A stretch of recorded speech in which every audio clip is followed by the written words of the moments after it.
हाँ जी, hello, good evening, good morning, good afternoon to all of you. Welcome to Vedantu Punjab once again. ठीक है ना। हम आपका सबका स्वागत करते हैं for in the team of MTs. मेरा नाम है Pushpendra. I am master teacher at Vedantu platform. So how's your exams are going? कैसा चल रहा है? बहुत सारे नर्वस होंगे, कुछ टेंशन में होंगे कि तैयारी हो गई। बहुत डर भी लग रहा होगा कि अब जो आने वाले एग्जाम है वो कैसे होंगे, जो चला गया वो कैसा हुआ। ठीक है जी। जैसे कि आपको पता है कि सिमिलरली जैसे भी जो जो आपके एग्जाम हो रहे हैं रिसेंट टाइम्स में बोर्ड के, उसके साथ साथ हम लोग एक आपको थ्रॉटल अप कर रहे हैं विद एवरी सब्जेक्ट। ठीक है जी। तो उसी के एवज में आपके सामने आज एसएसटी का लेक्चर है, लेक्चर 1 फॉर रिवीजन पर्पस। जैसे आपको सबको पता है एसएस ये भी एक इम्पॉर्टेंट कंपोनेंट हो जाता है हमारे 10th बोर्ड के एग्जाम्स के लिए। थ्योरेटिकल एग्जाम का पहला ही पॉइंट है, क्योंकि जितने कोर सब्जेक्ट हैं वो प्रैक्टिकल प्लस थ्योरेटिकल हो गए। ये टोटली थ्योरेटिकल है। ठीक है जी। पहले 1-2 मिनट बात करते हैं, फिर हम लोग नेशनलिज्म जैसे ये है फिर इसके बारे में बात करेंगे। थ्योरी है, इसको नेग्लिजेंस में नहीं लेके जाना। होप आप, आई नो वेल कि हम सब अभी लास्ट उस पे हैं, मोमेंट्स पे हैं। गेयर अप करना है, सिर्फ एक थ्रॉटल में है कि सिर्फ रिवीजन हो जाए, एक स्टार्ट पॉइंट से रिवीजन हो जाए। ये सेशंस जो हैं this is only for the gear up कि आपको पता लग जाएगा कैसे क्वेश्चंस वहां पे आ सकते हैं। अगर हम एक सिंपल भाषा में अगर मैं आपको बात करूं कि एक चीज का, एक चैप्टर का निचोड़ है वो, मतलब आज हम बात करेंगे ओनली 40-45 मिनट जैसे क्लास लेक्चर होता है, दैट्स इट। इसके ज़्यादा कुछ भी नहीं है। ठीक है जी। मेनली द थिंग इज कि आपका जैसे एसएस में 3 हिस्ट्री के हैं, 4 to 5 जो चैप्टर्स हैं वो ज्योग्राफी से हैं। इकोनॉमी ठीक है, वो ज़्यादा टफ नहीं है, मतलब वो बेसिक स्टैंडर्ड ही हैं। इकोनॉमी में 2 ही चैप्टर थोड़े इंपॉर्टेंट है, और सिविक्स है, सिविक्स में कोई भी कटवाया नहीं, वो सारे ही आ रहे हैं। तो शॉर्ट रिवीजन में हम लोग ये देखेंगे क्वेश्चन क्या बनता है। देखो आपको जो एग्जाम आना है, अब हम एग्जाम पॉइंट ऑफ व्यू से बात करें तो एमसीक्यू सीरीज आती है, कॉम्प्रिहेंशन स्टाइल या केस स्टडीज जिसको आप सिंपली बोलते हो वो आते हैं, मैप्स आते हैं, structured based question 3 to 4 mark और 2 मार्क्स। ठीक है ना। प्रैक्टिकल तो सिर्फ मैप्स ही हैं, उनको मैप करने का तरीका भी मैं बता देता हूँ। 1-2 बार देख के भरो, तीसरी बार अपने आप को आपको याद हो जाएगी। प्लेसेस एज सेम एज, चाहे वो झरिया कोल फील्ड है, ठीक है ना, चाहे उन्होंने सलल डैम पूछा है, चाहे तुंगभद्रा डैम पूछा है, तुंगभद्रा रिवर पूछा है, ठीक है ना, गल्फ ऑफ कैम्बे पूछा है, so and so on. Second thing, उसके बाद एमसीक्यूज जो आएंगे 20 नंबर के, कोई भी छोड़ना नहीं है। एमसीक्यू एक फ्री कॉस्ट ऑफ नंबर है, तो MCQ will come from anything. वो कहीं से भी आ सकते हैं, जरूरी नहीं है कि वो आपको जो है एमसीक्यूज हैं इन डेप्थ में से भी आ सकते हैं और शॉर्ट पॉइंट से भी आ सकते हैं।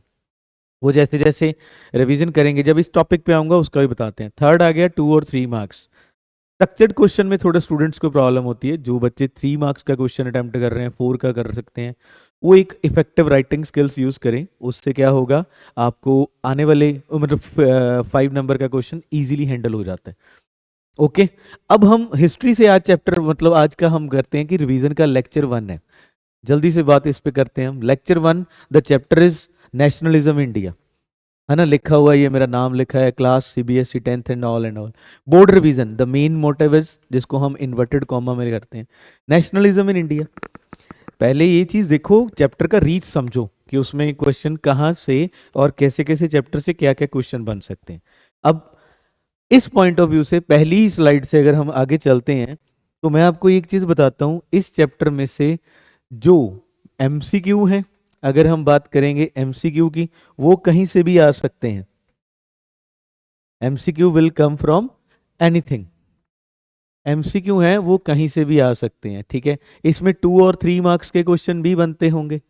ठीक है जी। और इसमें से स्ट्रक्चर्ड क्वेश्चन भी बनते होंगे, जिसको हम 5 मार्क्स बोलते हैं या लॉन्ग क्वेश्चंस बोलते हैं। और फिर आता है थोड़ा मैप वगैरह, वो गांधी जी के रिलेटेड है। मैप वगैरह के क्वेश्चंस हैं जो गांधी जी के इश्यूज के हो जाएंगे भी, वो कहाँ आए। स्ट्रक्चर्ड क्वेश्चन एमसीक्यू तो कहीं से भी आ सकते हैं। मेरे बोले हुए वर्ड्स जो मैं आपको ये अब हम पढ़ेंगे, रिवीजन करेंगे, उनमें से भी बहुत सारी चीज़ें मैं खुद भी बता दूंगा कि एमसीक्यू कहाँ से आ सकता है। 2-3 मार्क्स जो है वो भी सिंपल है, इजीली हो जाते हैं हैंडल, ऐसा कुछ नहीं है। मैप बेस्ड क्वेश्चन है कि गांधी जी कहाँ कहाँ गए, ठीक है ना, वल्लभ भाई पटेल का क्या इशू था, ठीक है जी। और साइमन कमीशन लाहौर में, या फोटो आ सकती है, फोटो बेस्ड क्वेश्चन भी है कि ये कहाँ की फोटो है, तो मैनी ऑफ क्वेश्चंस बन चुके। स्ट्रक्चर्ड क्वेश्चन में क्या है, इस चैप्टर में से 5 to 7 क्वेश्चन बनते हैं जो स्ट्रक्चर्ड है, उसको ही हमने पढ़ना है बस। अगर ये चीज हमको थ्योरेटिकली याद रहे तो ये अपने आप अटेम्प्ट हो जाते हैं। बड़े क्वेश्चंस को भी छोटा करके लिख सकते हैं। अब 2 और 3 में जो भी चीज पूछी जाएगी उसमें हम 2 या 3 पॉइंट बोल देंगे। 3 और 4 में बोला जाएगा, 3 और 4 मार्क्स में है तो उसमें हम लोग 4 पॉइंट लिख देंगे। और पॉइंट्स यूज करना एसएस में थोड़ा अच्छा काम हो जाता है। थ्योरेटिकल सब्जेक्ट कोई भी हो उसमें अगर हम पॉइंट्स यूज करते हैं तो बड़ा अच्छा रहता है। दूसरा पॉइंट एक और बताता हूँ, फ्लो चार्ट्स की मदद लो। फ्लो चार्ट अगर आप अपने याद करने के लिए बनाते हो, जैसे अभी पढ़ चुके हैं हम सब, तो अब एग्जाम में अगर कोई चीज़ प्रेजेंट करनी है तो फ्लो चार्ट जरूर बनाओ। आगे बनाएंगे तो फिर हम देखते हैं, ठीक है। अब ये चैप्टर शुरू होता है nationalism. What is the meaning of, पहले यही पता होना चाहिए quickly, what is the mean of nationalism. Nationalism क्या चीज़ है। भारत में सबको पता है अलग अलग डायनेस्टीज आती रही, अलग अलग कम्युनिटीज आती रही, अलग अलग कंट्री से एडवेंट होते रहे और वो लॉन्ग टर्म के लिए राज करते रहे। पहले वो 700 एडी से लेके, है ना, समथिंग समथिंग 1400 के अराउंड, 1500 के अराउंड मुस्लिम एम्पायर बहुत तकड़े तरीके से चलते रहे। इस्लामिक रूल रहा, उसमें बहुत सारी अलग अलग डायनेस्टीज आई। फिर मुगल्स आए, मुगल्स के साथ साथ advent of European, European influence काफ़ी है, उसी के अराउंड ये चैप्टर है, ठीक है जी। यूरोपियन इन्फ्लुएंसेस में छोटी सी बात है कि बहुत पुराना सिस्टम 1498 सराउंडिंग कुछ शुरू हुआ था। तो अगर हम बात करें डेट्स की तो 1857 में एक मेजर सा इशू हो गया था जिसको हम रिवोल्ट बोलते हैं। रिवोल्ट होने के मैनी ऑफ रीजंस थे, है ना, इकोनॉमिक क्राइसिस भी थे, पॉलिटिकल रीजंस भी थे, सोशल रीजंस भी थे, इमीडिएट रीजंस भी थे, बस हो गया। तो ये क्वेश्चन नंबर 1 हो गया ना, इफ इट विल कम, हो गया। बस 4 पॉइंट है, इसको आगे डिटेल में आप कैसे करते हैं। हो गया। मिलिट्री क्राइसिस भी थे, फेल होने के क्या कारण है, उसमें भी ऐसे ही कारण है, बट मेरा मानना है उसमें सिर्फ एक ही कारण है। उसमें एक कारण क्या है कि लैक ऑफ यूनिटी। अंग्रेजों ने 1857 में भारत के साथ जो भी वो चलो इशू हुआ, रिवोल्ट हुआ, उसके बाद क्या हुआ, वो धीरे धीरे धीरे धीरे एडमिनिस्ट्रेशन पर्पस में गए, ठीक है ना, और पूरे एम्पायर पे, पूरे इंडिया पे कब्जा हो गया। अब हम लोग क्या हैं, अधीन नहीं रहना चाहते थे, पराधीनता स्वीकार नहीं थी, इसलिए धीरे धीरे धीरे धीरे वो फेलियर क्यों हुआ और ऐसे नेशनलिज्म को बर्थ क्यों दिया गया, या वो उसका फेलियर होने का कारण, बहुत सारे फेलियर होने के कारण थे। तब इतनी ज़्यादा यूनिटी नहीं थी, तब इतने ज़्यादा हम उस समय के दौरान हम लोग इतने एडवांस नहीं थे। तो धीरे धीरे 1857 के बाद टू 1947 को ही जो बोला जाता है वो मॉडर्न इंडिया का ही हिस्ट्री बोला जाता है। उसमें एक छोटा सा टॉपिक आता है, that is nationalism in India. कुछ याद रखने के लिए पॉइंट है, जैसे आईएनसी 1885। अब ये बातें यहाँ पे बोली जाएंगी कि 1885, एक पानी का गिलास रख, 1885 हो गया, इस ईयर को याद रखो। 1905, 1906, 1907, ये 3 साल याद रखे। 1911 याद रखना, आगे मैं सारे आपको खुद ही एक्सप्लेन कर दूंगा। 1911 हो जाएगा। उसके बाद 1916 हो गया, 1919 हो गया, 1915 जब गांधी जी वापस आए, 1917 में वो पूरे इंडिया में एक्टिवली उन्होंने फ्रीडम स्ट्रगल में क्या कर दिया, अपने आप को वो कर दिया, उन्होंने एंट्री ले ली। फिर 1918 में एक बहुत ज़्यादा स्पार्क उसके बाद ज़्यादा हुआ। 1920 में एनसीएम आपके इसी चैप्टर में है। इसके बाद थोड़ा सा चैप्टर नेशनलिज्म में रेवोल्यूशनरीज के लिए भी है, मॉडरेट्स के लिए भी है, ये सारे वर्ड्स बीच में यूज हो जाएंगे। और थोड़ा सा हमारे जो लिटरेचर पर्सन्स हैं उनके लिए भी हैं, जिन्होंने अलग से अपना एक सिस्टम से लोगों को यूनाइट करने का काम किया। तो दैट्स सिंपली फर्स्ट स्लाइड के लिए इतना काफ़ी है। अब आप लोग लिखते कैसे हो वो मैंने बताया। एक क्वेश्चन की what is the reason of 1857, चलो वो हो गया। उसके बाद अब जैसे जैसे आगे जाते हैं जलते जाएंगे, वैसे वैसे इसको रीड करते जाएंगे। इंट्रोडक्शन, ये आपके लिए डेफिनेशन हो गया। Identity and sense of belonging, growth of modern nationalism is connected to the anti colonial. Oh what does it means anti colonial, colonial क्या होता है। हम लोग जो भी पढ़ाता है एसएस में, हम लोग पढ़ाने के लिए बच्चों को याद कराने के लिए बोलते हैं कि ब्रिटिश रूल रहा, but it was not British rule, it was simply called as colonial rule. वो एक बस्तीवाद था, उपनिवेशक थे जो इंडिया में सिर्फ ट्रैवल करके आए जस्ट फॉर द ट्रेड, और यहीं पे सेटल डाउन हो गए वो। और उन्होंने trade to territory, read in 8th class का चैप्टर है, हमने वर्ड पढ़ा होगा सबने। चलो, उसके बाद sense of being oppressed under colonial, हम दबे हुए हैं, a shared bond that tied many different groups together. Nationalism में पॉलिटिक्स से ऊपर उठ चुके थे, इकोनॉमिक लेवल के जितने भी पर्सन है, लो इकोनॉमिक एक्टिविस्ट थे, हाई इकोनॉमिक एक्टिविस्ट थे, सभी एक जगह पे एक प्लेटफॉर्म पे इकट्ठे होकर लड़ रहे थे। जैसे वी आर फर्स्टली इंडियन, ठीक है ना, हम लोग भी तो आपको चेयर अप ही कर रहे हैं, that is this is called a lecture, but simply क्या चीज है कि हम लोग सिर्फ आपको क्या कर रहे हैं, एक चेयर कर रहे हैं कि डरना नहीं है। एसएसटी इज नॉट, मतलब ऐसा कोई भौकाल नहीं है, या नेशनलिज्म या हिस्ट्री ये कोई भौकाल चैप्टर नहीं है। तो सेंस ऑफ बीइंग ऑप्रेस्ड, हम दबे हुए थे, provided a share bond many different to group, उसमें पॉलिटिकल ग्रुप्स भी होंगे, सोशल ग्रुप्स भी होंगे, इकोनॉमिक ग्रुप भी होंगे, एथनिक कम्युनिटी भी होगी। Congress under Gandhi ji tried to unite different groups, उन्होंने बहुत सारे, जो भी बंदा जैसे भी वही हेल्प कर सकता था उन्होंने किया, उन्होंने अपने लेवल पे जो भी वो कर सकते थे उन्होंने वो चीज की। That is simply called nationalism. हम अपनी कंट्री के लिए पेट्रोटक हो रहे हैं, पेट्रियोटिज्म जा रहा है, कोई गाना गा के उस चीज को शो कर रहा है, कोई कैसे कुछ शो कर रहा है, वो कोई आगे कैसे लेके जा रहा है, तो वो ऑल द थिंग्स। हाँ, द मेन थिंग इज 1885 से ही ज्यादातर हम लोग 1947 की तरफ बढ़ते जाएंगे।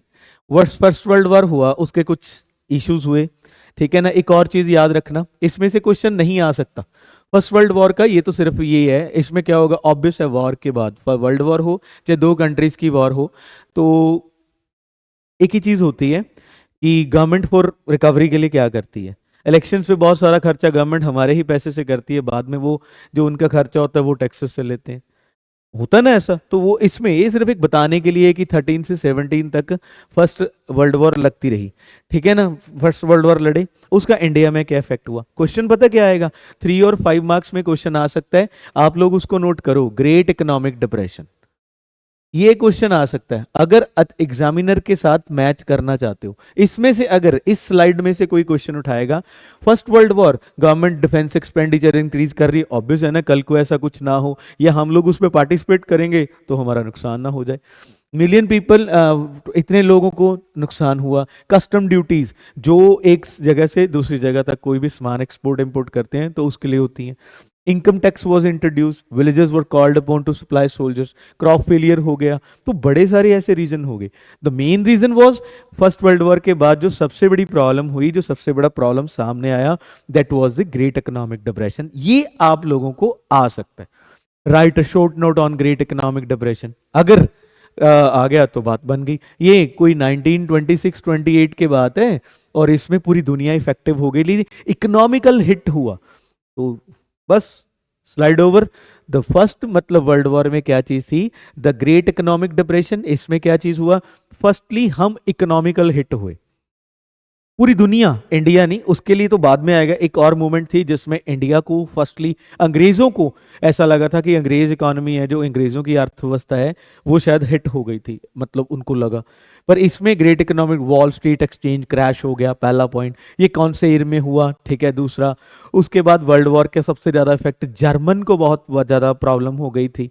तो ऐसे पॉइंट्स आप लोग अभी भी रिवीजन के, जो बच्चे कर रहे हैं, क्योंकि अभी रिदम में जो है और उनको पता है कि जो हमारा पेपर है आने वाला सिर्फ और सिर्फ एसएस का ही है 26 या 25 तारीख को, ठीक है जी।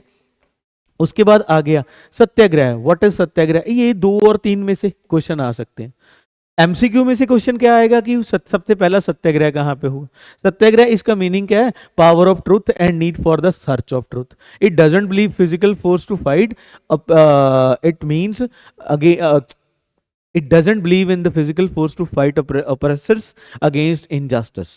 सत्याग्रह का आइडिया इन्होंने दिया। सत्याग्रह इंडिया में जब गांधी जी वापस आते हैं, गांधी जी कहाँ रहे, साउथ अफ्रीका में, वो क्या थे, बैरिस्टर थे, बॉर्न कहाँ हुए, 1869 पोरबंदर। 3 एमसीक्यूज हो गए, ठीक है ना। अगर आपको गांधी जी की लाइफ पे कुछ बुक्स लिखी, my experiment with the truth, Harijan, ये उनकी बुक्स हो गई उन्होंने। अच्छा, फिर अगर हम अब बात करते हैं नेशनलिज्म में, या एक सिंपली बात है कि फ्रीडम स्ट्रगल में उनका क्या योगदान था। फ्रीडम स्ट्रगल, तो ये फ्लो चार्ट को थोड़ा सा ध्यान से पढ़ें। फ्रीडम स्ट्रगल 3 पार्ट में थी। सबसे पहले कौन थे? मॉडरेट पीरियड था। फिर दोबारा उसके अगर हम बात करते हैं, सेकंड नंबर पे जो आया दैट इज एक्सट्रीमिस्ट का समय था। तीसरे नंबर पे आए गांधी, तीसरे नंबर पे क्या सिंपली कॉल्ड कहा जाता है? गांधी। गांधी जी 1915 में इंडिया में वापस आए साउथ अफ्रीका से, ठीक है जी। और आते ही इंडिया में, ठीक है ना, इन्होंने अपना जो पार्ट था, बहुत अपना जो फ्रीडम स्ट्रगल में या नेशनलिज्म पेट्रोटिक अपने देश के प्रति एकदम से पूरा कदम रखा और फिर फ्लो के साथ चलते रहे। दैट्स इट, सिंपली ये फ्लो चार्ट है। मॉडरेट, एक्सट्रीमिस्ट एंड गांधीनेरा, इसकी बात आगे भी अभी चलेगी चैप्टर में, तो याद रखना। अच्छा, यहाँ पे गांधी जी के बारे में पूछ सकते हैं टीचर, ठीक है ना। Moderate, who are the moderates? Moderates कौन होते थे? लेड बाय गोपाल कृष्ण गोखले, जो थोड़े ओल्ड एज पर्सन थे। एक्सट्रीमिस्ट कौन थे? लाल बाल पाल प्लस घोष, रास बिहारी घोष, 4 लीडर थे। उसके बाद गांधी चला। एक्सट्रीमिस्ट के साथ में थोड़ा सा पीरियड रेवोल्यूशनरी एक्टिविस्ट का भी चला, ठीक है। तो सत्याग्रह, सबसे पहला सत्याग्रह कौन सा इंट्रोड्यूस किया? चंपारण सत्याग्रह। फिर चंपारण सत्याग्रह के बाद हम आ जाते हैं खेड़ा सत्याग्रह, अहमदाबाद मिल स्ट्राइक 1917 और 18। तो स्टिल अभी तक यहाँ पे हो गए। अगर क्वेश्चन आ गया कि सबसे पहला सत्याग्रह किया था, तो वो भाई पहले जब साउथ अफ्रीका में भी रह रहे थे, उन्होंने वहां पे भी वैसी एक्टिविटीज में बहुत ज्यादा इन्वॉल्वमेंट रखी अपनी। ऐसा ही नहीं है कि आते ही सिर्फ इंडिया में उन्होंने रखा, वो जब वहां पे थे, अफ्रीका में थे, तो उन्होंने वहां पे भी बहुत सारी इन्वॉल्वमेंट थी उनकी, ठीक है ना। वो अपना टॉपिक नहीं है, इसलिए मैं we don't want to discuss, ठीक है ना। वैसे उनका बहुत ज़्यादा वहाँ पे भी रहा।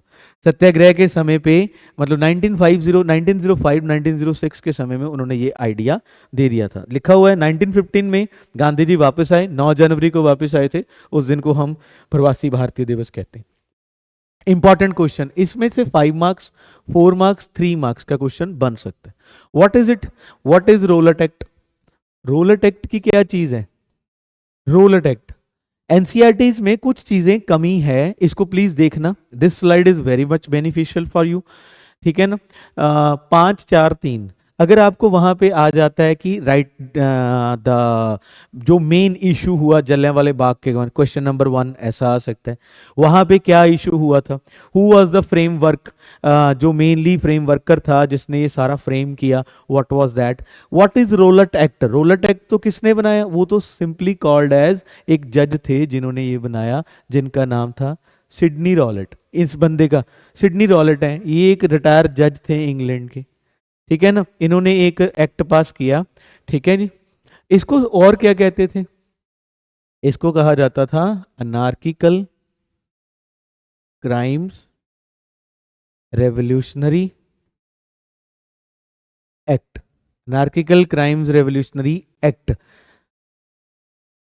ठीक है। रोलट एक्ट के जरिए, अगर रोलट एक्ट ना होता तो कभी भी जलियांवाला बाग ना इशू होता, सिंपली।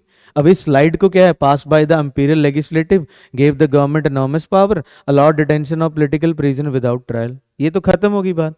What was it? आपको कैसे लिखना है कि what define the Rowlatt act, why it is called black act, who called it black act? Gandhi ji ने इसको ब्लैक एक्ट कहा, इसकी वजह से ही जलियांवाले बाग का इशू हुआ। लिंकअप करो, लिंकअप करके जितना अच्छे से पढ़ोगे उतना ज़्यादा है। हिस्ट्री है ही लिंकअप की स्टोरी है, जिसको अच्छे से लिंक करना आ गया वो हिस्ट्री में मार नहीं खाता। Simply firstly Rowlatt act India में पास होके आता है, सिडनी रॉलेट ने बनाया।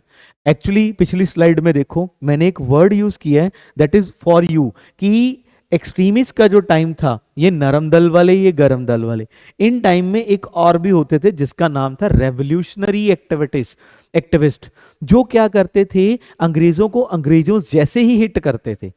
तो उन रेवोल्यूशनरी एक्टिविटीज को सप्रेस करने के लिए, उन रेवोल्यूशनरीज को अरेस्ट करने के लिए एक ऐसा ब्लैक एक्ट इंडिया में बनाया गया, जिसने आके क्या कर दिया? ये चीज विदाउट ट्रायल, इस चीज को हमेशा याद रखना है, ठीक है। Without trial, what is the mean of trial? चलो इसका ये सेकंड नेम याद रखना, अगर वहां पे आ गया कि what is another name of Rowlatt act, ठीक है जी। तो डिफाइन रोलट एक्ट में भी अगर 3 नंबर में भी आता है या 4 नंबर में भी आता है तो आप लिख सकते हो, it is simply called as anarchical crimes revolutionary act to suppress the revolutionary activities in India by the British government. They want, obvious है ना, क्योंकि उनको यंगस्टर थोड़ा तंग करते लग रहे थे तो इसलिए उन्होंने बंद करना शुरू कर दिया। What now the word meanings, police को, गवर्नमेंट को पावर दी गई कि आप किसी भी बंदे को शक के आधार पे उठा सकते हो, मतलब कोई अरेस्ट नहीं दिखाना। And now the meaning of trial, court में ट्रायल चलता है ना, कोई भी अरेस्ट हो जाता है तो एक ट्रायल पीरियड चलता होता है। आज के टाइम में वो 24 आवर्स है, but in that time the trial period कितना बढ़ा दिया गया, आपकी बुक में लिखा हुआ 2 साल के लिए वो ट्रायल पीरियड था, बढ़ा दिया गया। मतलब पुलिस विदाउट कस्टडी में रख सकती है without any consent of the magistrate, वो रख रहे हैं। तो भाई फिर पावर्स एनॉर्मस होगी ना, अबंडेंस पावर दे हैव, उनके पास बहुत सारी पावर थी, इसकी वजह से उन्होंने ये एक्ट पास किया। It is called black act. एक छोटा सा और भी आप लिख सकते हो, वो मेंशन करो ना, नो वकील, नो दलील, नो अपील, वो आपकी बुक में बड़े अच्छे तरीके से लिखा हुआ है, उसको हम मेंशनड इजीली कर सकते हैं। ठीक है, ये तो हो गया इस एक्ट का इशू कि इस एक्ट में क्या चीजें हुई कि टू सप्रेस दी एक्टिविटीज या रेवोल्यूशनरी एक्टिविटीज। ट्रायल पीरियड 2 साल का, 24 मंथ्स का कर दिया गया एंड ऑल। गांधी जी ने इसको ब्लैक एक्ट कहा। इसकी वजह से ही इंडिया में क्या हुआ, इसका वजह से ही हमारे यहाँ पे जलियांवाला बाग हुआ। जलियांवाला बाग 13 अप्रैल इंसिडेंट जो हुआ, 13 अप्रैल 1919, वहां पे वैसाखी डे था। इट वाज अवर फेस्टिवल, है ना, रिलीजियस फेस्टिवल मना रहे हैं हम कोई ऐसा। ओके, उसके बाद में क्या हुआ, द मेन थिंग, वहां पे मार्शल लॉ लग गया। मार्शल लॉ में मतलब भीड़ इकट्ठे होने का वजह नहीं होता। चलो ठीक है जी, वहां भी 2 बंदों को शक के आधार पे उठाया गया। द नेम मेंशन करो, नेम और डेट एक एक्स्ट्रा पॉइंट ऐड करने के लिए हिस्ट्री और ज्योग्राफी में आप लोगों को थोड़ा एक्स्ट्रा पॉइंट मिल जाता है कि टीचर को होता है कि हाँ इसने सीक्वेंस में पढ़ी है, फ्लो में पढ़ा हुआ है, दैट्स इट। डैम श्योर जो भी ये सुन लेते हैं या दोबारा से रिवीजन हो जाएगा, उनको बहुत सारी नई चीजें या नए क्वेश्चंस पता लग जाएंगे। फिर क्या हुआ जी, फिर क्या हुआ, वो 2 बंदे थे, सबने पढ़ा होगा, किचलू, सैफुद्दीन किचलू एंड पाल सत्यप्रकाश या सत्यपाल, उन दोनों को उठाया गया। एक तो डॉक्टर थे, दोनों डॉक्टर थे, दोनों क्या थे, उनको उठाया गया विदाउट एनी रीजन, बताया नहीं गया। आज के टाइम में तो कॉन्स्टिट्यूशन अलाउ करता है ना हम लोगों को, आपने उसमें पढ़ा होगा 9th-10th में। तो उस चीज के लिए इशू क्रिएट हो गया। तो उसके लिए कुछ जो भीड़ जमा थी बाग में, गार्डन में, जलियांवाला गार्डन में, तो वो लोग उसका भी प्रोटेस्ट कर रहे थे। आइदर वो they want to celebrate their festival, हम लोग अपना सेलिब्रेट करना चाहते थे। तो वहां पे जब मार्शल लॉ था तो एक ऑफिसर आता है जो पुलिस पर्सोनल या आर्मी पर्सोनल आता है, his name is R Dyer, Reginald Dyer, जो कि इंडिया में बॉर्न हुए, यहीं पे बड़े हुए और इंडिया में पढ़े लिखे थे, मतलब यहीं पे पढ़े लिखे थे। उन्होंने आके उनको एक कोई मतलब वो जो एक्टिविटी हम लोग देख ही चुके हैं वो किया। उसके बाद आपको पता है हमारी बुक में एक बंदे का नाम गायब कर दिया कि ये तो सारा हो गया। हम लोगों को अगर क्वेश्चन आ जाए who was the main person behind all these activities, जलियांवाले बाग में जो शूट एट साइट का ऑर्डर दिया था वो किसने दिया था? Many of students replied. आप लोग मुझे ये ग्रुप उसमें बताना, मेंशन करना कि किसने आइडिया दिया था। मैनी ऑफ स्टूडेंट रिप्लाइड कि सर ये it was the order by Reginald Dyer. नहीं, Reginald Dyer was just present there, वो तो एक ड्यूटी परफॉर्म कर रहा था। Actually the behind person was Michael O'Dwyer, जो उस टाइम पे पंजाब प्रोविंस के लेफ्टिनेंट गवर्नर थे। सॉरी फॉर दिस, बट ये किताब में नहीं मेंशन्ड है। माइकल एडवायर का नाम हमारे एनसीईआरटीज में नहीं है, ठीक है ना। हाँ ये चीज है, मैंने बहुत मुश्किल से ये चीज को विश्वास में वो किया था, फेथ बनाया कि स्टूडेंट्स को बता बता के कि माइकल एडवायर उस टाइम पे लेफ्टिनेंट गवर्नर ऑफ पंजाब, जिन्होंने स्पेशली कॉल किया और इसको बुलाया एडवाइज जनरल डायर को, और उन्होंने फिर वहां पे फायर किया। जनरल डायर उसके बाद इंडिया से बाहर चले गए, उनको बहुत वार्म वेलकम किया गया। माइकल एडवायर को 1940 में कैक्सटन हॉल लंदन में किसने मारा? दैट वाज उधम सिंह ने उनको वहां पे मार दिया था। क्लियर?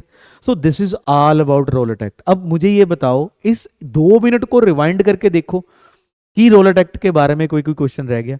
जितनी लाइनें बोल दी गई, अगर आप उसमें से अच्छी चूज करके 5 लिख देते हो तो दैट्स इट, सिंपली आपका 5 नंबर का क्वेश्चन हो गया। बाकी तो एमसीक्यूज एंड ऑल वो बहुत सारे हो सकते हैं। पेपर में पिक्चर बेस्ड क्वेश्चन भी आ सकता है रोलेट एक्ट में से, वो फायरिंग का फोटो भी आ सकता है, ठीक है जी।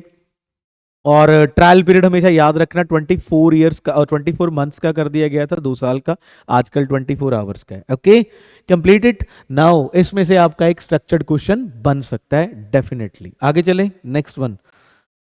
या दिस इज द मासेकर का उसका सारा बताया हुआ, बैसाखी डे था, फायर कर दिया। He was the person there जो फायर करने का ऑर्डर देते हैं, but he was just performed his duty. इन्होंने अपनी ड्यूटी को भी परफॉर्म किया था। Otherwise the person, main person behind him, that was Michael O'Dwyer. Please इस चीज को लिख लेना, सुन लेना, ध्यान से सुन लेना, ठीक है। आगे आती है जी नॉन कॉपरेशन। ये this is an important question.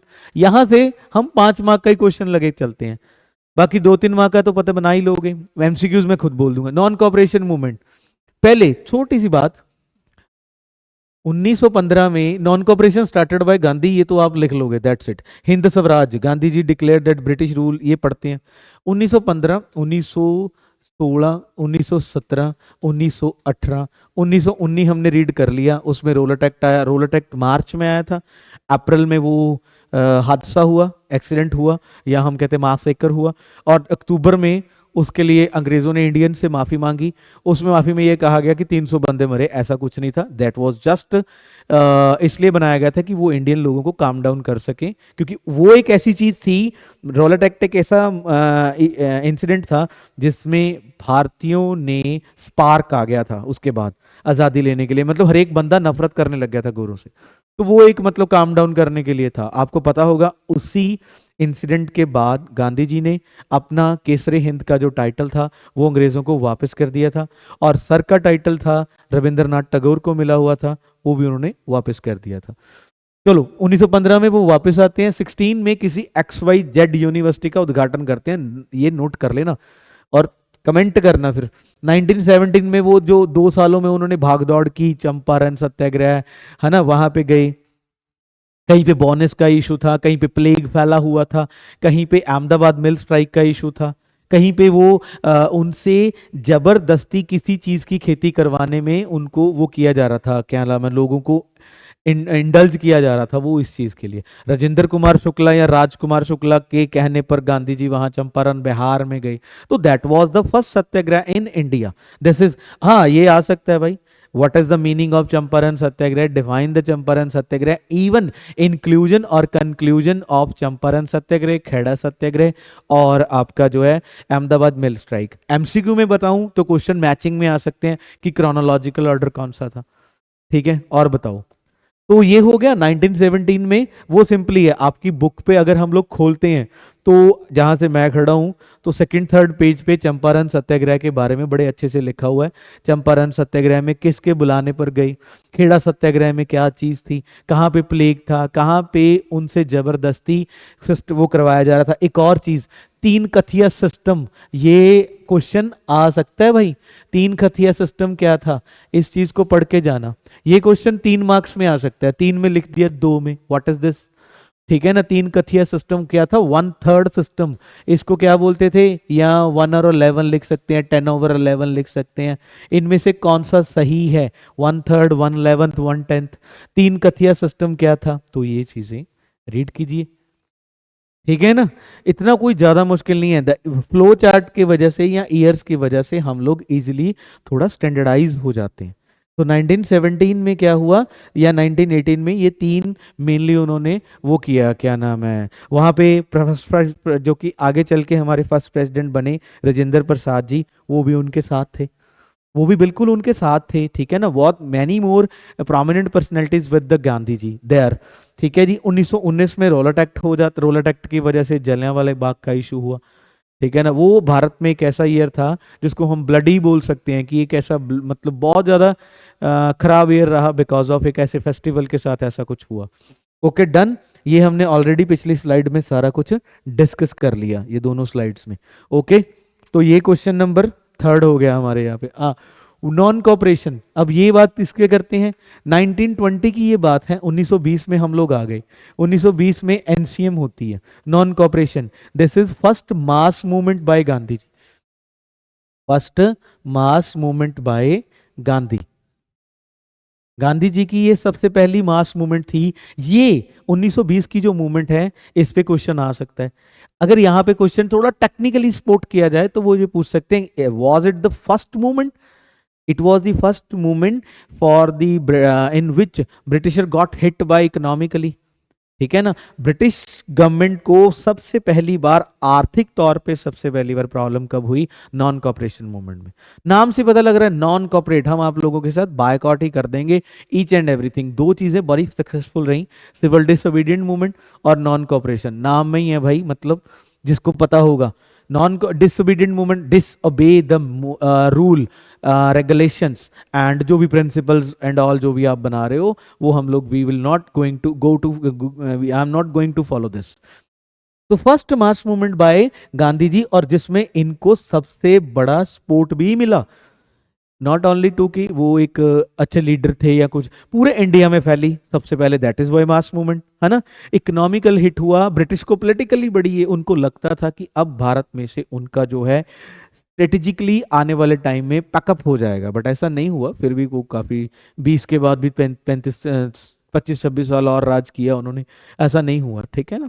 चलो, Gandhi ji declare British rule was establish in India, just the cooperation of Indian, that's it. तो सिंपली भी he launch the non cooperation. Hind Swaraj, ये क्या चीज है? इस चीज में ध्यान देने वाली बात है। देखो, छोटे छोटे सेंटेंसेस एमसीक्यू बेसिस पे नहीं छोड़ के जाने।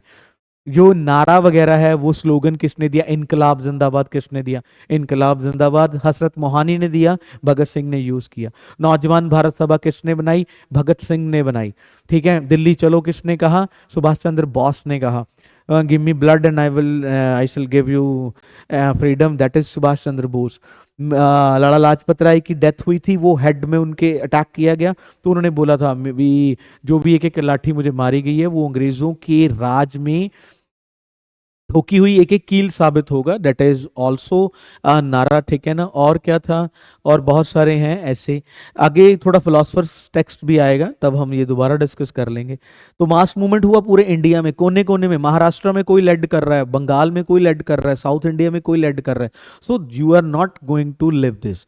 ठीक है ना। अगर हिस्ट्री में स्ट्रक्चर्ड क्वेश्चन आया तो भाई नॉन कॉपरेशन मूवमेंट से, नेशनलिज्म से भी अगर चैप्टर से आया तो this will going to an important question for us, for our exam perspective. तो 1920 से कब तक चली? 1922 से। बट ये बंद करनी पड़ी, ये बंद करनी पड़ी। इस मूवमेंट में वकील भी आ रहे हैं, जजेस भी आ रहे हैं, टीचर्स भी आ रहे हो, तुम लोग भी आ रहे हो, सब ये कुछ है। दैट इज वाई ये फर्स्टली इकोनॉमिकली एक वो थी मूवमेंट ऐसी जिसमें अंग्रेजों को प्रॉब्लम हुआ। एथिकली एक ऐसा स्ट्रांग मूवमेंट था जिसने हर एक इंडियन ने रोल प्ले किया, क्योंकि ताजा ताजा ही हम लोग 1919 में कुछ ऐसा एक देख चुके थे, तो वो उसका लिंक अप कर दो। तो ये सारे साल पढ़ने हैं 15 में वो वापस आए। ये 2 सालों में उन्होंने पूरे इंडिया में या 3-4 स्टेट्स में क्या किया? वो 3-4 सत्याग्रह फटाफट लॉन्च किए। 1919 आपको पढ़ा दिया। 1920 से 22 तक क्या चलती रही? Non cooperation movement, NCM by Gandhi ji. और सप्रेस क्यों हुई? That was 5 February 1922। सिंपली लिखो, पता क्या है आंसर लिखने में? ऊपर लिखो इंट्रोडक्शन, बीच में सारा कुछ बॉडी वगैरह, और नीचे कंक्लूजन लिख दो कि 5 फरवरी 1922 को बंद हो गई थी। वो जस्ट इसलिए हुई कि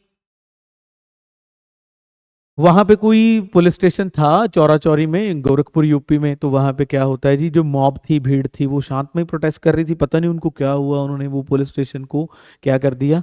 आग लगा दिया था। तो that's what was the reason. So Gandhi ji ने उस मूवमेंट को वहीं पे सप्रेस कर दिया, और ये सक्सेसफुल भी रही। पर एक चीज मैं आपको बताता हूँ, प्रोज एंड कॉन्स सभी जगह पे होते हैं। दूसरा कॉन्स क्या था?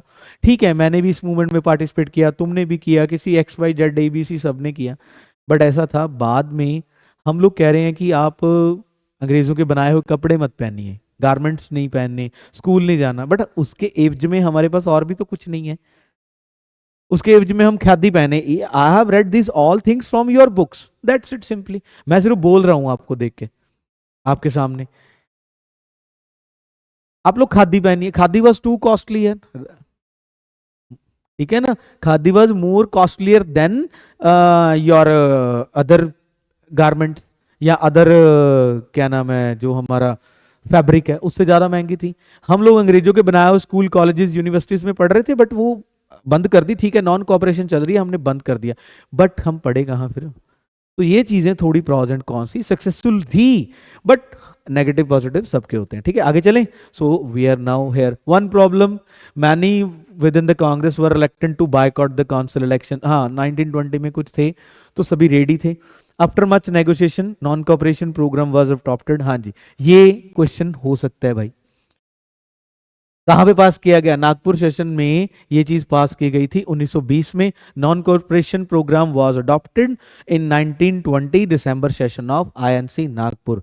तो वहां से महाराष्ट्र से ये पूरे चले. पार्टिसिपेशन मिडिल क्लास का भी था, अपर क्लास का भी था, लोअर क्लास का भी था, but simply called as nationalism में हर एक बंदे ने जो वो कर सकता था उसने किया. स्टूडेंट्स लेफ्ट स्कूल, ठीक है जी, छुट्टी होगी, teacher resigned and all.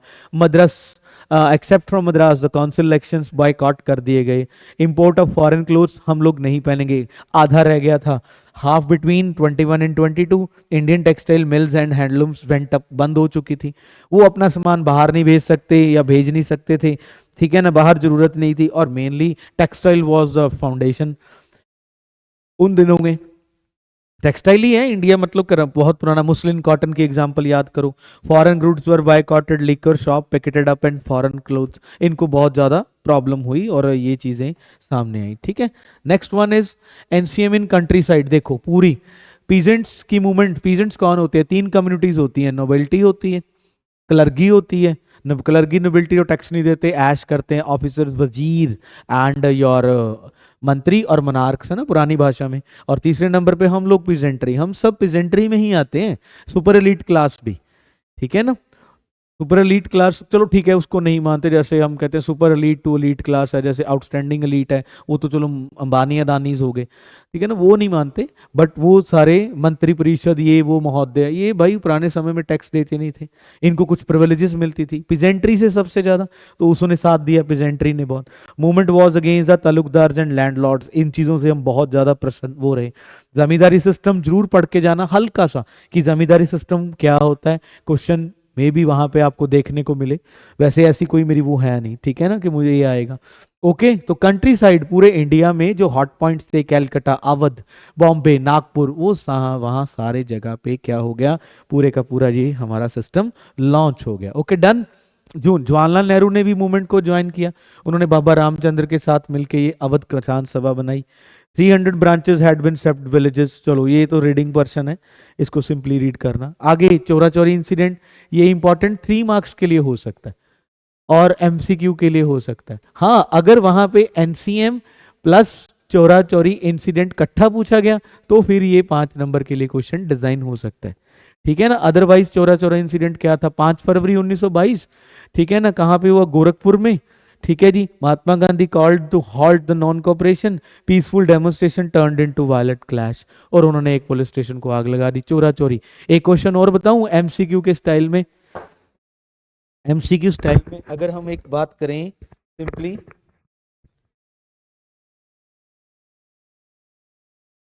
MCQ style में एक क्या नाम है, जैसे आपका चोरा चोरी इंसिडेंट है, ऐसी एक ट्रेन लुटी गई थी जिसको काकोरी ट्रेन कॉन्स्पिरेसी भी कहा जाता है. काकोरी ट्रेन कॉन्स्पिरेसी भी कहा जाता है. इस चीज का भी ध्यान रख. ये कब हुआ? काकोरी भी एक जगह था जिसमें कुछ रेवोल्यूशनरी नहीं ही ट्रेन को क्या कर लिया था, उसमें जो अंग्रेजों का खजाना वगैरह था तो उसको क्या किया गया, लूट लिया गया था, ठीक है ना, उसको मतलब अटैक कर दिया गया था. तो इसके बाद मतलब क्या किया गया, एकदम से जो मेनली था वो ब्रेक लग गया, हॉल्ट लग गया. क्योंकि गांधी जी हमेशा किसके फॉलोअर रहे ने, वो जस्टिस को फॉलो करते थे कि जस्टिस होना चाहिए, और वो हमेशा अहिंसा को फॉलो करते थे, है ना.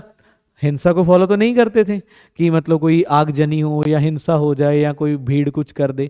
अहिंसा को फॉलो करते थे, शांत रह के ही प्रोटेस्ट करते थे. बट हुआ क्या, ये ऐसा हुआ तो उन्होंने इसको बंद कर दिया. ओके. वर्ल्ड इकोनॉमिक डिप्रेशन, भाई ये क्वेश्चन सीधा सीधा ऑलरेडी हम लोग डिस्कस कर चुके हैं, बट आ सकता है 3 मार्क्स में भी आ सकता है, 5 मार्क्स में भी है. मैंने इस स्लाइड्स में वही टॉपिक्स उठाए हैं जो जिससे आपका प्रेशर रिलीज हो सके हिस्ट्री को लेकर. ज्योग्राफी में तो कुछ ऐसा मुश्किल है नहीं. सिविक्स वैसे ही बड़ी अच्छी लगती है पढ़ने के लिए कुछ बच्चों को, मतलब मुझे लगता है मेजॉरिटी ऑफ द स्टूडेंट जो 10th क्लास में हैं, चाहे नॉर्थ में है या पूरे इंडिया में, सिविक्स सबको अच्छा लगता है क्योंकि उसमें बड़े बच्चे इंटरेस्ट लेते हैं. आजकल तो भाई जैसे आप लोग पढ़ते ही हो, ठीक है ना, बहुत बच्चे पॉलिटिक्स में या एक सिविल सेक्टर्स में, हमारे जो सिविल सिविक्स है, वो पॉलिटिकल इंडियन पॉलिटी है या पॉलिटिकल साइंस है, उसमें थोड़ा बंदा इंटरेस्ट लेता है। हिस्ट्री थोड़ा बंदे को वो लगता है कि नो, इसीलिए मैंने आपको ईयर्स बताए कि आप थोड़ा फ्लो में पढ़ो कि कौन कौन से ईयर में क्या क्या चीज़ हुई, ठीक है ना। तो ये यहाँ पे जैसे लिखा था, ये सारे ईयर्स पढ़ लेने हैं। ऐसे ही 1905 की अगर बात करते हैं, 1906 की बात करते हैं, 1907 की बात करते हैं, 6 में क्या हुआ, मुस्लिम लीग बनी, 1885 में क्या हुआ, आईएनसी बनी, 1907 में क्या हुआ, सूरत स्प्लिट। ये पढ़ के जाना क्वेश्चन, सूरत स्प्लिट में क्या हुआ। चलो ये हम लोग यहाँ पे रुकते हैं, और 1907 का एक 3 मार्क का क्वेश्चन और नोट करो, उसको पढ़ के जाना कि what is Surat split. Surat split में क्या होगा, 1907 पढ़ लिया, और फिर 1916 भी पढ़ना पड़ेगा, 1915 16 भी पढ़ना पड़ेगा, और ये यहीं बता दिया जाएगा। देखो सूरत स्प्लिट में क्या था, कांग्रेस डिवाइड हो गई। क्या हो गई, कांग्रेस, सिंपली हम लोग कहते हैं कि क्या हो गया, कांग्रेस डिवाइड होगी दो पार्ट्स में। कांग्रेस बनी कब थी, 20-22 साल पहले बनी, जो 1885 में बनी हुई पार्टी या एक ऐसी संस्था, ठीक है ना, एक डम पार्टी, चलो एनी हाउ, वो डिवाइड हो जाती है दो पार्ट्स में। एक हो जाते हैं आपके एक्सट्रीमिस्ट, नए बनते हैं, ठीक है ना, और दूसरे नंबर पे अगर हम बात करते हैं एक्सट्रीमिस्ट के बाद, पहले कौन थे, वो सिंपली कॉल्ड एज मॉडरेट्स। पहले मॉडरेट्स चल रहे थे, इनको कौन लेड करता था, मॉडरेट लेड बाय जी के गोखले, और extremist lead by Lal Bal Pal and Ghosh. Who was led by whom, it was led by extremist को लाल बाल पाल, लाला लाजपत राय, बिपिन चंद्र पाल, ठीक है ना, और बाल गंगाधर तिलक। बाल गंगाधर तिलक तो very much extremist, father of Indian unrest, MCQ question number 1। और उसके बाद उन्होंने वैलेंटाइन चिरोल ने उसको कहा था कि you are father of Indian unrest. उन्होंने एक होम रूल लीग किसने बनाई थी, बाल गंगाधर तिलक ने होम रूल लीग मूवमेंट बनाई। एनी बिसेंट और बाल गंगाधर ने 1916-17 के दौरान पैरेलली एक साउथ इंडिया में और एक महाराष्ट्र में इन्होंने वो किया था। फेस्टिवल किसने शुरू किए, इन्होंने दो यूनिटी बनाने के लिए इंडिया की फेस्टिवल शुरू किए थे, that was Shivaji festival and Ganesh Chaturthi, ठीक है, डन, एमसीक्यूज हो गए। उसके बाद एक्सट्रीमिस्ट और मॉडरेट्स अलग अलग चलते हैं, okay.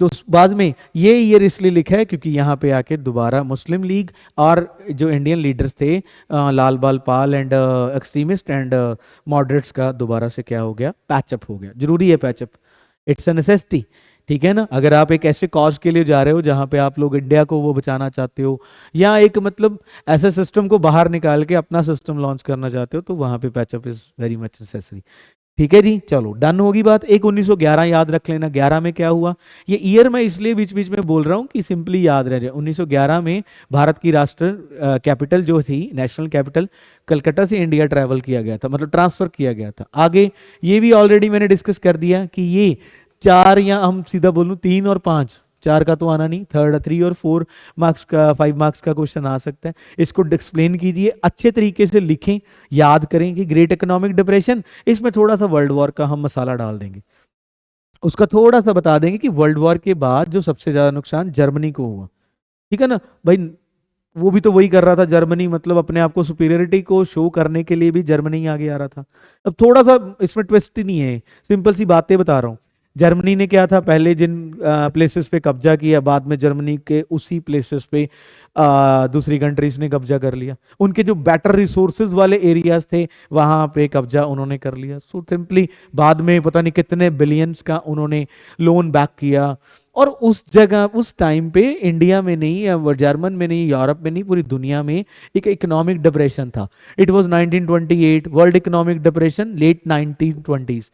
Agriculture products declined, countryside was in turmoil, turmoil का मतलब है टम्बलिंग की स्थिति बनी हुई थी, कुछ भी पता नहीं लग रहा था, ठीक है ना। डिमांड फॉर एग्रीकल्चर गुड्स, क्या नाम है, ठीक है ना, फॉल हो गया। उसके बाद agriculture prices began fall from 1926। तो ग्रेट इकोनॉमिक डिप्रेशन में वॉल स्ट्रीट क्रैश हो गया जो अमेरिका का था। धीरे धीरे धीरे धीरे दोबारा से दुनिया रीफैब्रिश होने लगी। ठीक है, जब तक हम रीफैब्रिश के टाइम पीरियड में थे तब तक एक और WW2 का स्टार्ट हो गया था। ठीक है, क्लियर पॉइंट, यहाँ से वो पॉइंट याद करने हैं। 1907 इंपॉर्टेंट ईयर है, ठीक है ना, उसमें क्या हुआ, और 1916 में, और एक तुम लोगों को ट्विस्ट दे दिया, बूस्ट दे दिया 1911 का। आगे चलें, साइमन कमीशन, ये 5 नंबर का, इसको 3 नंबर का बनाना आपकी अपनी। साइमन कमीशन सीधा क्वेश्चन है, एमसीक्यू में तो बहुत सारे क्वेश्चन है, वो तो इसी जगह पे लिख दिए गए। अच्छा, ये इसमें साइमन गो बैक, ये पिक्चर में तो नहीं आएगा। अगर ये आ गया तो भाई हम पिक्चर से तो सिंपली पहचान लेंगे कि Simon go back it was for then, it was a period of late 1920s, 28, 27। ठीक है, now what is this, simply 5 लाइनों में आंसर बताना है। ये 5 नंबर का ही क्वेश्चन है, 5 नंबर का ही क्वेश्चन है। Simon commission 1928, look the function of Indian constitution suggested measures have single Indian member, commission arrived in India, greeting the slogan. चलो पढ़ दिया, अब सुनते हैं। इसमें तो चलो स्लाइड पे तो जो लिखा है दैट्स इट सिंपली। अब देखो सिंपल सी बात है, Simon commission drived by, designed by, ready by, made by sir John Simon. John Simon ने बना दिया, 7 बंदों का कमीशन था, no Indian included it. 3 point हो गए, एक लाइन में 3 पॉइंट लिख दिए। साइमन जॉन साइमन ने बनाया 1927, 1928, nickname it is called as white commission, nickname it is called as white commission. दूसरे नंबर पे हम लोग बता रहे हैं इसमें कोई भी इंडियन नहीं था, जो मेनली द स्ट्रिक्ट डिमांड यही थी कि इसमें कोई इंडियन बंदा होना चाहिए। 6+1 बंदों का ये एक कमीशन था। ठीक है ना, जॉन शोर था, जॉन शोर ने ये क्या बनाया, कमीशन को रेडी किया, या इस कमीशन के क्या थे, वो चेयरमैन साहब थे। नो इंडियंस, ये नो इंडियंस क्यों है, और वो आया क्यों, व्हाट इज द वर्क, उसका काम क्या था इंडिया में, कमीशन का what is the main work, और what is the main purpose to an India. वो यहाँ पे कॉन्स्टिट्यूशनल डेवलपमेंट्स या कॉन्स्टिट्यूशन जो नया लिखने वाले थे या जो भी तैयारी हुई थी या कुछ भी सो एंड सो, उसको देखने के लिए आए थे। And also check the administration and political system of India for it was sent from the, क्या नाम है, ब्रिटिश गवर्नमेंट, और उनको भेजा गया कि जाओ चेक करो। अब भाई हिंदी की क्लास में आप लोग मैथ्स का टीचर भेज रहे हो, वो क्या नाम है डेमो में, और उसको जाके कह रहे हो कि उसका हिंदी का डेमो ले ले, और हिंदी के टीचर को बोला जा रहा है कि तू मैथ्स पढ़ा दे। ऐसा तो नहीं होगा ना, जो टीचर जो चीज़ पढ़ा सकते हैं वो वही पढ़ा सकते हैं, और उसमें ही वो मास्टर्स हैं। यही हुआ ना, तो वो 7 कमीशन के जो बंदे थे उनमें नो इंडियंस। तो what is the main demand क्या थी, वो तो ये करने आ रहे थे कि looked after the constitutional system, कि संवैधानिक सिस्टम कैसे चल रहे हैं, हम लोग जाके और भी बहुत कुछ चेक करेंगे, जैसे it was like a red, ये देखेंगे भी क्या क्या सिस्टम कैसे कैसे चल रहा है, कि सब कुछ काम डाउन है, इजीली चल रहा है, दैट्स इट, और कुछ नहीं था। बड़े सारे मैयर दे के चले गए। अब ये कमीशन इंडिया से नीचे यहाँ बॉम्बे से चलता हुआ ऊपर नॉर्थ इंडिया में आता है जी, लाहौर तक आए, लाहौर तक आया ना, और सभी जगह एक ही चीज, एक ही slogan, Simon go back, Simon go back. भाई क्यों, साइमन ने गलती थोड़ी कर ली इंडिया में आके, तो यही चीजें साइमन को रोज सुनने को मिल रही थी। लाहौर से लेकर या जहां साउथ इंडिया से लेकर नॉर्थ इंडिया तक पूरी जगह पे ये चीजें शुरू हुई। तो यहाँ आगे चलते चलते चलते चलते एक ही चीज, Simon go back, Simon go back, Simon go back.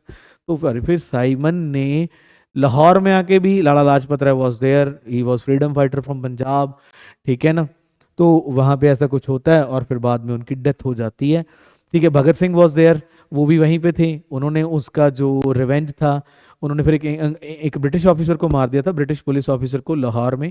ठीक है ना, 1928 के बाद की बात है। स्लोगन जो उन्होंने कहा था वो मैंने आपको बता दिया। ठीक है, done, anything else. Simon commission India reaction का, British did not satisfied Congress leader, Congress moderates gradually lost their influence. Moderates वही जो हाँ में हाँ मिला रहे हैं, मॉडरेट्स और एक्सट्रीमिस्ट में स्प्लिट भी क्यों हुई थी, जब मैंने वो 1907 की बात इसीलिए समझाई है, वो क्यों स्प्लिट हुई, सूरज स्प्लिट का एक्चुअली रीजन क्या था, वो मेन रीजन वाज यही कि यार वो तुम जो भी कहता तुम मान लेते हो, ऐसे थोड़ी है, थोड़ा क्वेश्चन करो, थोड़ा पूछो तो सही कि is it good for us और बैड इन फ्यूचर, आने वाले समय में ये चीजें हमारे लिए अच्छी भी रहेंगी या हमारे लिए बुरी ही साबित होंगी। तो ये चीजें उन्होंने, मॉडरेट यही था कि मॉडरेट जो इन्फ्लुएंस है वो खत्म, जवाहरलाल नेहरू एंड सुभाष चंद्र बोस वो ज्यादातर assertive. Lahore Congress session demanded what is पूर्ण स्वराज, यहाँ पे एक क्वेश्चन और आ जाता है। छोटे क्वेश्चन में पूर्ण स्वराज रेजोल्यूशन पूछा जा सकता है। छोटे क्वेश्चंस में पूर्ण स्वराज रेजोल्यूशन पूछा जा सकता है। 3 राउंड टेबल कॉन्फ्रेंस एमसीक्यू में पूछी जा सकती हैं, 30, 31, 32। इनमें से एक ही round table conference Gandhi ji ने इरविन के साथ, लॉर्ड इरविन के साथ पैक्ट साइन करके अटेंड की थी, 31 वाली second round table conference London. But उसका कोई ज्यादा वो नहीं था, पर जो डिमांड थी वो एग्री करके करवा के ही पहले वो वहां पे गए थे। चलो इसकी बात करते हैं। द क्वेश्चन में से क्वेश्चन, साइमन कमीशन तो हो गया, ये साइमन हमारे लिए एक क्वेश्चन छोड़ लिया, व्हाट इज पूर्ण स्वराज, व्हाट इज 26 जनवरी 1926, ये कहां पे मनाया गया, ये क्या नाम है, इसको क्या बोलते हैं हम, अगर सिंपली हम कहते हैं कि पूर्ण स्वराज रेजोल्यूशन क्या चीज है, पूर्ण स्वराज रेजोल्यूशन क्या चीज है, 3 नंबर का क्वेश्चन बन सकता है, एमसीक्यू जितने मर्जी बना लो। ये बात 1929 की है, 1929, 31 दिसंबर 1929 लाहौर में रावी रिवर के आसपास जवाहरलाल नेहरू ने आने वाले समय में क्या मनाना शुरू किया, वो कहते थे कि पूर्ण स्वराज डे मनाएंगे। It was also type of our first independence day, ये हमारे भारत में फर्स्ट इंडिपेंडेंस डे के रूप में भी बनाया गया, जिसको हम 26 जनवरी 1930 की बात है, सॉरी रॉन्गली रिटन देयर, 26 जनवरी 1930, ठीक है ना। और डिक्लेयर कब किया था, ये 1929 में उन्होंने लास्ट डे ऑफ दिसंबर को माना था कि आने वाली 26 जनवरी को हम लोग एक पूर्ण स्वराज, मतलब complete independence, we just want complete independence, no dominion status, no nothing else, हमें कुछ नहीं चाहिए, हमें कंप्लीट इंडिपेंडेंस जिसमें पूरा हमारा स्वराज होगा, हमारी ही वो होगी कि नाम है, हमारे रूलर्स, हमारा बनाया constitution for just the welfare of the public. Question एक आपको कमेंट्स में बताना, who given the idea of Swaraj, Swaraj का वर्ड सबसे पहले किसने यूज किया, तो ये कमेंट्स में वेट किया जाएगा आपका। Mahatma Gandhi way to relate the abstract idea of freedom to move concentrate concrete issues of everyday life, ठीक है नहीं। उसके बाद सॉल्ट मार्च और सिविल, ये दोनों अलग अलग क्वेश्चन है। सॉल्ट मार्च भी हमारे लिए क्वेश्चन हो सकता है, सॉल्ट पे क्या हुआ, कब हुआ जी, दांडी मार्च, सॉल्ट मार्च एक ही बात है, एक ही बात है, बिल्कुल एक ही बात है। सॉल्ट मार्च में एक्चुअली क्या हुआ, सॉल्ट मार्च लॉर्ड इरविन, ये पहले मैंने बता दिया, लॉर्ड इरविन ने और इन्होंने कुछ डिमांड्स रखी थी, ठीक है जी। तो वो डिमांड्स कुछ इरविन ने मान ली, मैनी ऑफ डिमांड्स नहीं मानी, because he was then superior ना, obviously governor general of India था। लॉर्ड इरविन के कहने पे उनकी डिमांड्स को मानने के बाद ही गांधी जी वो सेकंड राउंड टेबल कॉन्फ्रेंस को सेलिब्रेट करने के लिए वहां पे गए थे, ठीक है ना, मतलब सेलिब्रेट नहीं, अटेंड करने के लिए गए थे, सॉरी। सॉल्ट मार्च की बात करते हैं, ठीक है जी। उसके बाद सिविल डिसोबीडियंट मूवमेंट, सिंपली नाम में ही आंसर है, बहुत बार शुरू की सॉल्ट मार्च। सॉल्ट मार्च कब से शुरू हुआ, हाँ जी, अंग्रेजों ने द बेसिक नीड्स थी उस पे भी बहुत ज्यादा टैक्सेस इंपोर्ट कर दिए थे, लगा दिए थे, इम्पोज कर दिए थे, सॉरी, बड़े सारे टैक्सेस इंपोज किए गए। तो इन चीज़ों से ऊपर मतलब जो बेसिक नीड थी, तो गांधी जी ने उसके लिए कुछ मार्च किया, वो अपने आश्रम साबरमती से डांडी तक चल के गए थे। सरोजनी नायडू ने लेडीज़ को लीड किया था, बहुत सारे, जैसे जैसे चलते गए वैसे वैसे उनके साथ लोगों का कारवां है वो भी बढ़ता गया। सॉल्ट मार्च का डेट है, ये बड़े क्वेश्चंस में नहीं छोटे क्वेश्चंस में आ सकते हैं। उन्होंने जाके उधर उन्होंने ही ब्रेक द सॉल्ट लॉ, उन्होंने कुछ अंग्रेजों के बारे में भी कहा, तो ऐसी चीजें उसके लिए हैं, ठीक है। आगे देन आगे आ गया बेसिक नीड है this salt as a powerful symbol in willingness to Irwin to accept Gandhi's demand. Salt march कब शुरू हुआ था, एंड हुआ था इन क्या नाम है, मार्च में स्टार्ट हुआ था, एंड हुआ था 6 अप्रैल को, और 2030 की बात है, 1930 की बात है। Form Sabarmati to Dandi Gujarat 240 miles था, 300 समथिंग किलोमीटर। गांधी जी के साथ 100 के आसपास लोग जो थे वो क्या करके गए, फॉलो करके गए, ठीक है जी, डन होगी बात। आगे what is civil disobedient movement, इसका भाई तुम्हारा डेफिनेशन यहीं पे लिखा हुआ है, देखो मैंने भी पहले ही सिंपली बता दिया था, civil disobedience is simply refusal to obey government demands और कमांड्स, हम नहीं मानेंगे, डिसोबे करेंगे, आप हमारी डिमांड्स को डिसोबे कर रहे हो तो सिंपली हम लोग आपकी डिमांड्स को डिसोबे करेंगे। एनसीएम पढ़ लिया, इसका हो गया। होम रूल बता दिया, home rule movement was launch by simply by आपका, एक तो थी एनी बेसेंट जो कि पहली आरएस लेडी थी, एनी बेसेंट, ठीक है ना, उन्होंने साउथ इंडिया में, और बाल गंगाधर तिलक जिन्होंने टर्मोइल पर्सन बोला जाता था। डिसओबे सिंपली दैट्स कॉल, ठीक है जी। उसके बाद इसमें people response to the call, क्या क्या चीजें उन्होंने इसको की, पुलिस स्टेशन, म्यूनिसिपल बिल्डिंग्स, इनको अटैक किया गया। अटैक नहीं मतलब इनको भी वो कर दिया गया, बायकॉट कर दिया गया।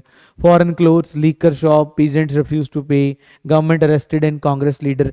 यही एक डिमांड भी गांधी जी ने, गांधी जी जो ये एसएमएस भेज रहे हैं ना इरविन साहब को, ये ईमेल सेंड कर रहे हैं @lordIrwin.com पे, तो वो उन्होंने कहा कि भाई साहब ये जो बंदे आपने पॉलिटिकल लीडर्स पकड़े हैं, नजायज पकड़े हैं, जिनका कोई भी रीजन नहीं है, जिनका कोई कारण नहीं है, उनको प्लीज वहां से रिलीव किया जाए। तो ये एक इशू था, ठीक है ना।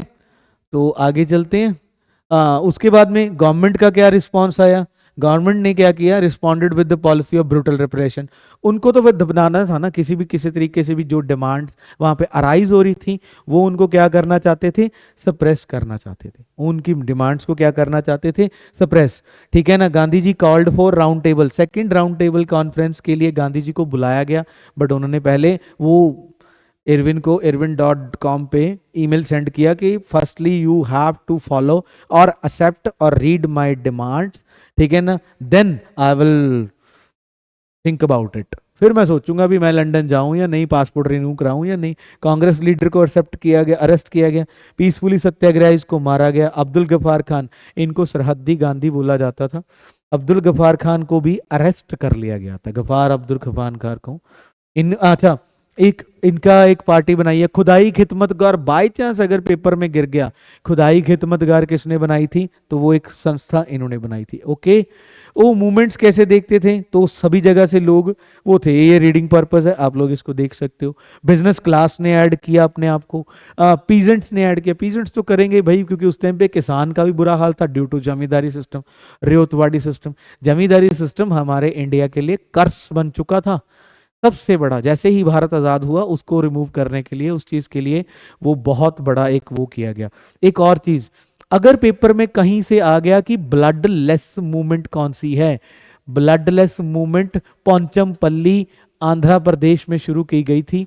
ये सिर्फ मैंने ये पार्टीजन्स या पीजेंट्स की वजह से ही इस किसान को देखते हुए, ठीक है ना, ये मूवमेंट लिखी है, ब्लडलेस मूवमेंट पोंचमपल्ली, जिसको हम सिंपली बोलते हैं भूदान मूवमेंट, भूदान मूवमेंट, और simply called as Gramdan movement. Please इसको देखो, इसको या विनोबा भावे के बारे में पढ़ लेना, विनोबा भावे के बारे में पढ़ लेना, what who was he, Vinoba Bhave Gandhi ji की एक मूवमेंट को आगे लेके चले। इंडिविजुअल सत्याग्रह भी इन्होंने ही शुरू किया था 1941 में, ठीक है ना, विनोबा भावे, इस चीज का पूरा ध्यान रखना भाई। भूदान और ग्रामदान मूवमेंट पोंचमपल्ली आंध्र प्रदेश में, इसको ब्लडलेस मूवमेंट बोला जाता है।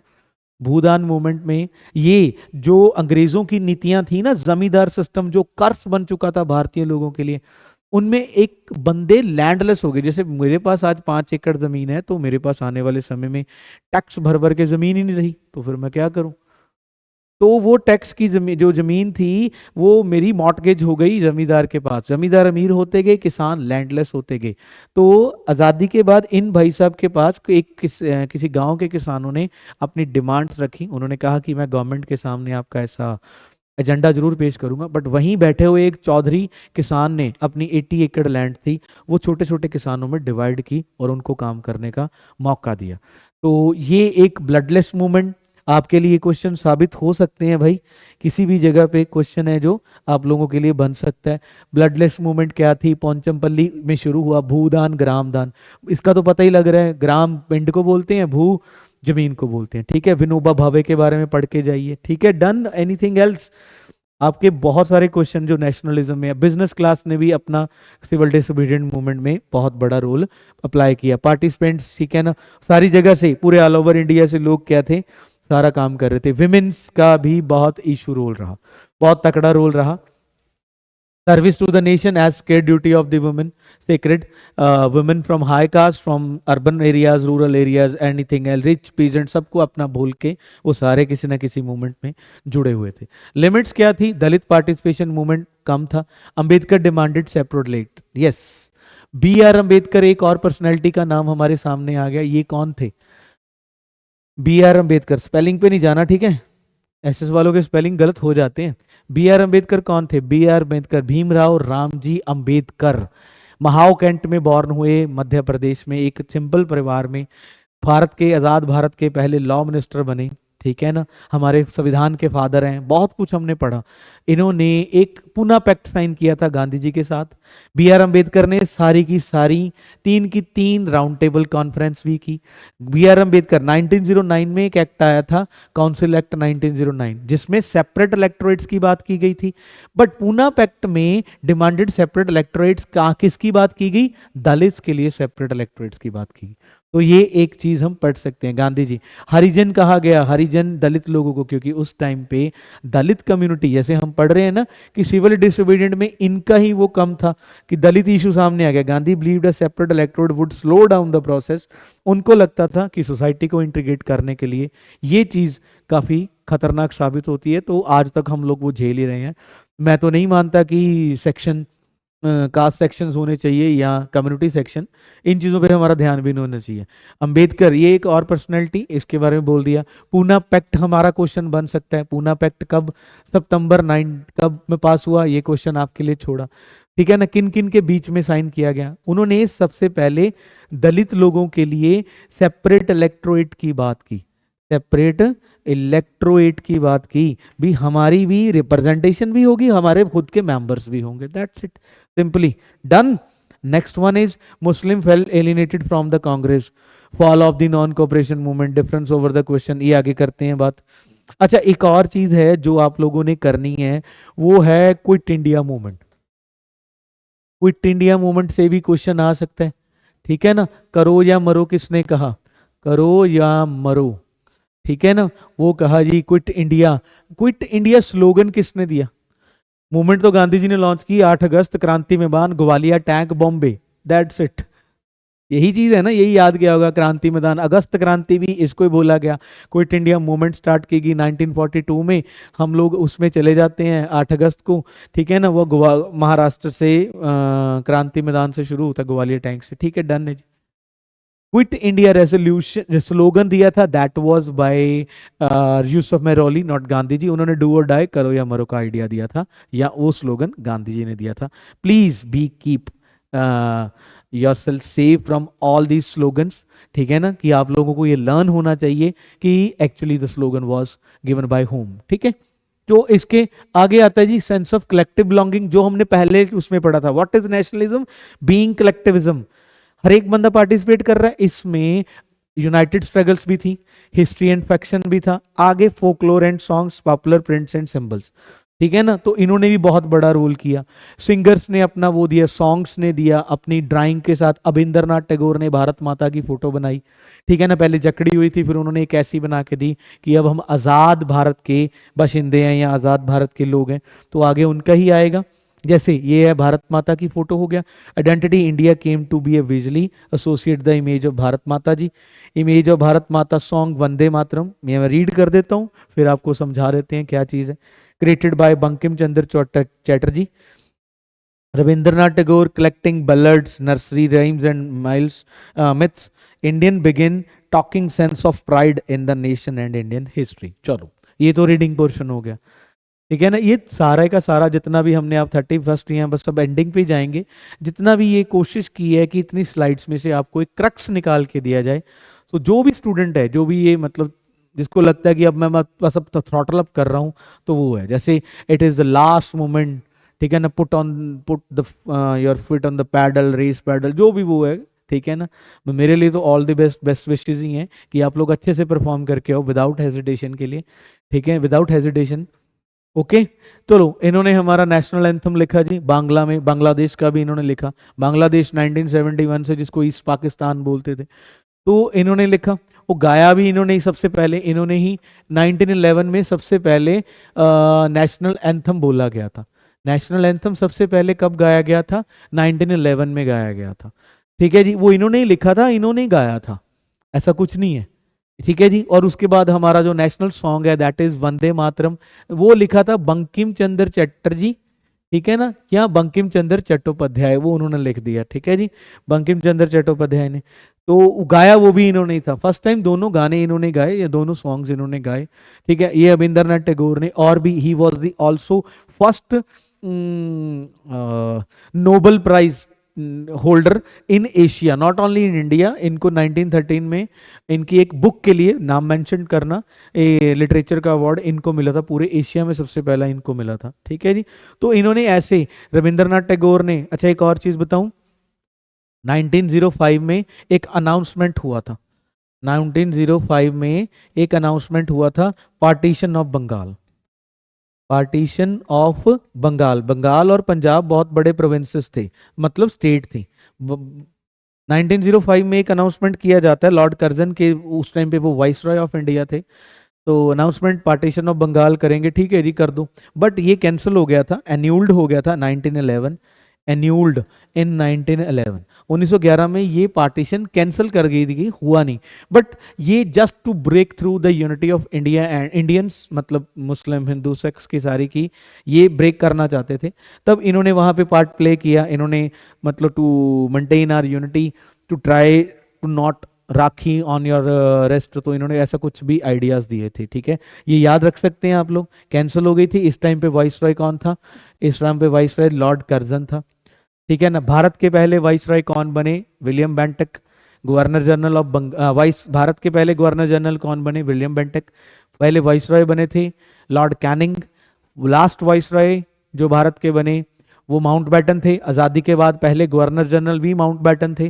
फर्स्ट एंड इंडियन लास्ट जो गवर्नर जनरल बने दैट इज सी राजागोपालाचारी। तो ये फैक्ट्स अगर आपको आए तो यू कैन हैंडल, ठीक है ना, इजीली। तो पार्टीशन ऑफ बंगाल हुआ नहीं था, तो वो इंडिया में आए थे, जो वहाँ के लीडर्स आए थे ना, वो उसके उन्होंने कैंसिल कर दिया था।